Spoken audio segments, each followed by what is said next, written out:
salaamaaleykum gars yi ñu ngi di siyaar bu baax a baax di leen jaajëfal ñu ngi leen di ñaan ngeen abonné yow mi abonné gul mën nga abonné tey seen vidéo bi tey da leen di indil benn même boo ñi nga xam ne daal seen dañuy faral di abonné ci ay site yoo xam ne dañ leen di envoyé ay notification yoo xam ne sax xëy na du leen arrangé di leen sonal ak yooyu léeg-léeg sax am na site yoo xam ne ñu lay envoyé yoo xam ne sax day ñàkk teggin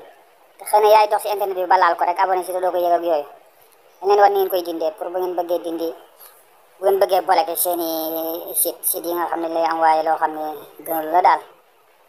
da ngay ñëw daal di dem Google Chrome ngay dugg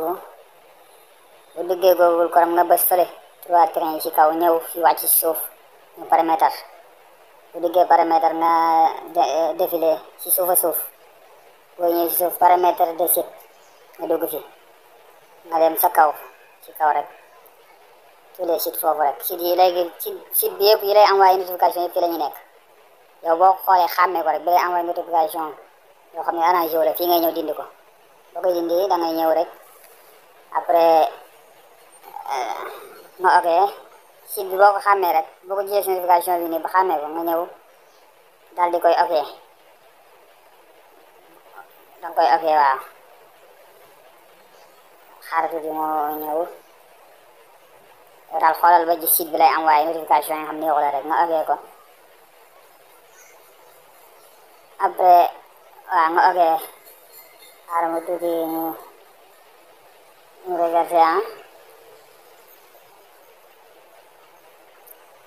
waaw nga ok ko après nga ñëw fii ci suuf effacé nga ñëw bës ko waaw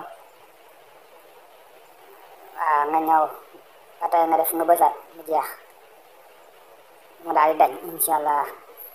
kon li lañ leen indiloon rek ñu ngi leen di joxaat daje incha allah ba beneen yoon jaa ngeen jëf